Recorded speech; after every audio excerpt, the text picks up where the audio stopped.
প্রায় এক মাস আগে পানিহাটির ট্রাফিক মোড়ে রাত দখলের কর্মসূচিতে যোগ দিয়ে খড়দাহের এক মহিলার সঙ্গে পরিচয় হয় বেলঘরিয়ার এক তরুণীর। পরে সোশ্যাল মিডিয়ায় সেই পরিচয় আরও গভীর হয়। সম্প্রতি খড়দাহ থানার অন্তর্গত MS মুখার্জি রোড এলাকায় মহিলার বাড়িতে যায় শুভম ধর নামে ওই যুবক।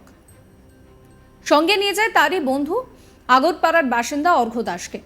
অভিযোগ, তার বাড়িতে গিয়ে মদ্যপ অবস্থায় ওই মহিলার ওপর শারীরিক নির্যাতন করে। মহিলাকে শারীরিক নির্যাতন করার সময় ভিডিও তুলে সেই ভিডিও দিয়েই মহিলাকে পরে ব্ল্যাকমেল করার অভিযোগ ওঠে দুই যুবকের বিরুদ্ধে। রবিবার 15 সেপ্টেম্বর নির্যাতিতা ওই মহিলা খড়দাহ থানায় অভিযোগ দায়ের করেন। মহিলার অভিযোগের ভিত্তিতে রবিবার রাতে আগরপাড়া এবং বেলঘরিয়া থেকে দুই অভিযুক্ত যুবককে গ্রেফতার করে খড়দা থানার পুলিশ।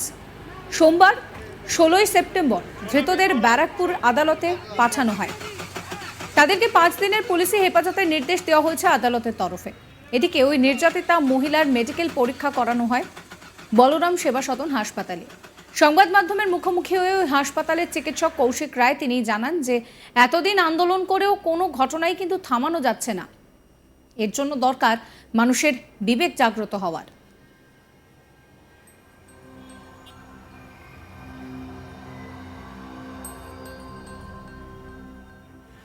কি বলছেন চিকিৎসক কৌশিক রায়, শোনাবো। এই জিনিসটা না ঘটে, সমগ্র সমাজের একটা পরিবর্তন, সেটাও আমাদের এই আন্দোলনের একটা অংশ।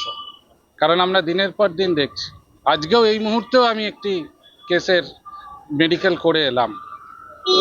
এই ঘটনা তো থামছে না, যার ক্ষেত্রেই হোক, যেখানেই হোক, এটা প্রচন্ড খারাপ। এই থামতে পারে এই ঘটনা? মানুষের বিবেক জাগ্রত না হলে কিভাবে থামতে পারে? কড়া পানিশমেন্ট। এই নিয়ে আমার কালিক দীপক দেবনাথের একটি রিপোর্ট দেখাবো।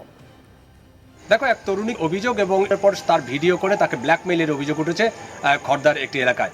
আমরা যেটা জানতে পেরেছি যে বেশ কিছুদিন আগে, প্রায় এক মাস আগে, ওই তরুণীর সাথে বেলঘরিয়ার এক যুবক শুভম দাস, তার সাথে পরিচয় হয়। কোথায় পরিচয় হয়?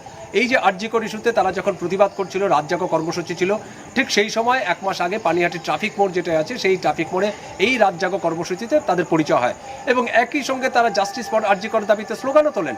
এবং সেই সময় পরিচয় হওয়ার পর পরবর্তীতে সেই শুভমের সাথে এই যে তরুণীর, খড়দার যে তরুণী, সেই তরুণীর সাথে ফেসবুকে আলাপ হয় এবং তাদের মধ্যে বন্ধুত্ব গাঢ় হয়। এবং গাঢ় হতে হতে কয়েকদিন আগে আমরা যেটা জানতে পেরেছি যে কয়েকদিন আগে সেই শুভম এই যে তরুণী, সেই তরুণীর খড়দার বাড়িতে যায় এবং সঙ্গে নিয়ে যায় তার আরেক বন্ধু অর্ঘ্য দাস, যার বাড়ি আগরপাড়াতে বলে আমরা জানতে পেরেছি। এবং নিয়ে গিয়ে সেখানে মদ্যপ অবস্থায় ছিলেন এই শুভম দাস এবং তার যে বন্ধু অর্ঘ্য দাস।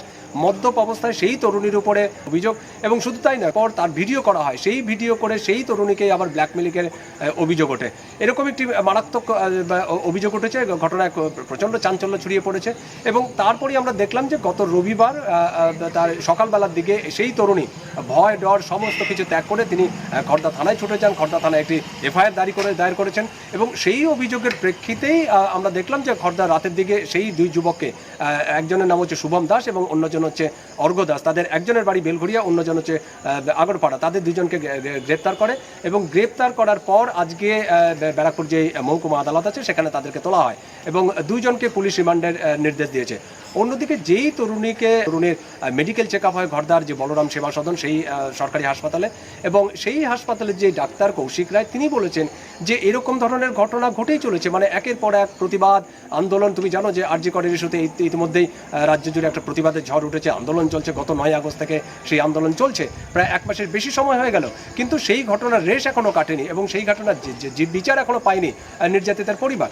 সেই রকম একটি পরিবার মানে অবস্থার মধ্যেই ঠিক এরকম ঘটনা। এবং সেই ঘটনাতে উল্লেখ করে এই কৌশিক রায়, যিনি ডাক্তার, তিনি বলছেন যে আন্দোলন হচ্ছে, প্রতিবাদ হচ্ছে, তারপরে এরকম ধরনের ঘটনা কমানো যাচ্ছে না।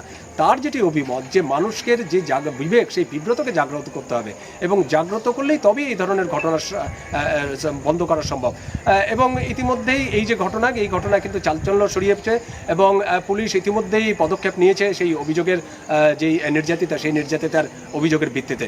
যেটা বলছিলাম যে ইতিমধ্যেই গতকালকে আমরা দেখেছিলাম সেই খড়দা খর্দার যেই তরুণীর বাড়ি, সেই বাড়ির আশেপাশে একটা চাঞ্চল্য চাপা উত্তেজনা রয়েছে এবং মানুষও এলাকায় ক্ষোভে ফুটছে যে কেন এরকম ধরনের ঘটনা বারবার ঘটছে। এবং তারপরে পুলিশের পদক্ষেপ, এবং আমরা দেখলাম যে গতকাল রাতেই তাদেরকে গ্রেপ্তার করা হয় এবং আজকে তাকে ব্যারাকপুর আদালতে তোলা হয়।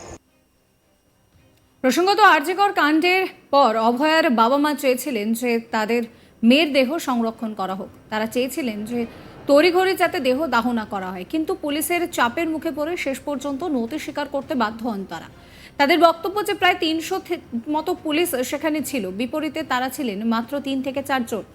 কিন্তু এত তাড়াতাড়ি কেন অভয়ার দেহ দাহ করা হলো, এর নেপথ্যে কী উদ্দেশ্য ছিল তা একমাত্র পুলিশই বলতে পারবে। এই উদ্দেশ্য এখনো পরিষ্কার হয়নি। কি বলছেন অভয়ার বাবা মা, শোনাবো।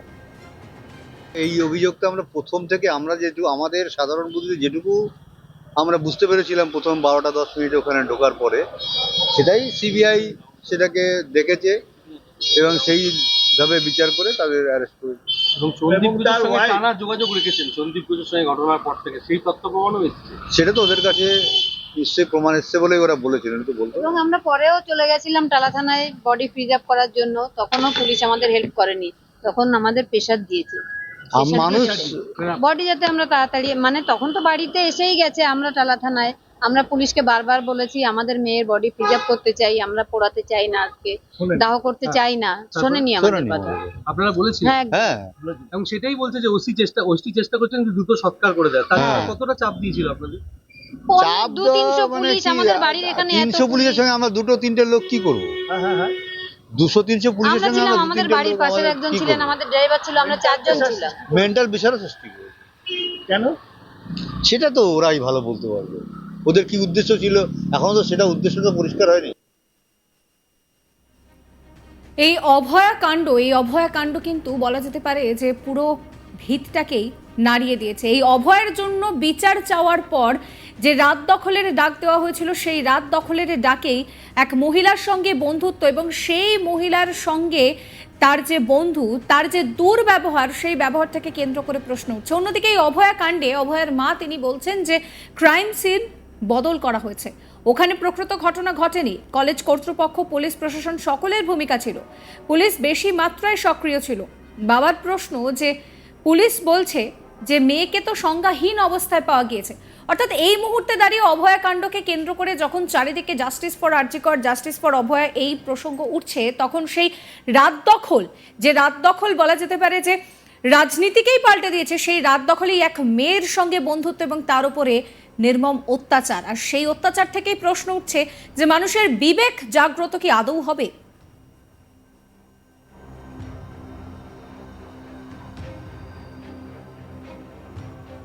সাবস্ক্রাইব করবেন আজ তাক বাংলার ইউটিউব চ্যানেলকে, ফলো করবেন হোয়াটসঅ্যাপ চ্যানেল।